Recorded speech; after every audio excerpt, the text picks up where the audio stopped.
രാഹുൽ മാങ്കൂട്ടത്തിനെതിരായ ലൈംഗിക പീഡന പരാതിയിൽ വടകരയിലെ ഫ്ളാറ്റ് ആരുടേതെന്ന് അന്വേഷിക്കാൻ ഒരുങ്ങി പോലീസ്.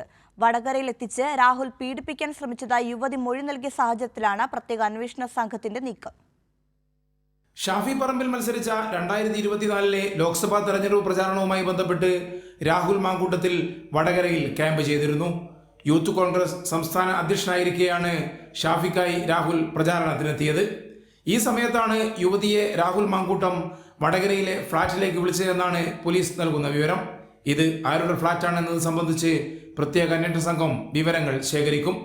തിരുവല്ലയിലെ ഹോട്ടലിൽ വെച്ച് 2024 ഏപ്രിൽ 8 യുവതിയെ ലൈംഗികമായി പീഡിപ്പിച്ചുവെന്നാണ് പുതിയ കേസ്. പീഡനശേഷം വടകരയിലെ ഫ്ളാറ്റിലേക്ക് വരാൻ രാഹുൽ മാങ്കൂട്ടം ആവശ്യപ്പെട്ടതായി യുവതി നൽകിയ മൊഴിയിൽ പറയുന്നുണ്ട്. വടകരയിൽ രാഹുലിന് ഫ്ളാറ്റില്ലെന്നിരിക്കെ ആരുടെ ഫ്ളാറ്റിലാണ് രാഹുൽ തമ്പടിച്ചതെന്ന കാര്യത്തിൽ വ്യക്തത വരുത്താനാണ് അന്വേഷണ സംഘത്തിന്റെ തീരുമാനം. പരാതിക്കാരിൽ നിന്ന് നേരിട്ട് മൊഴിയെടുക്കുമ്പോൾ ഇക്കാര്യവും ചോദിച്ചറിയും. മറ്റെവിടെയെങ്കിലും വെച്ച് പീഡനം നടന്നോ എന്നതിലും വ്യക്തത വരുത്തേണ്ടതുണ്ട്.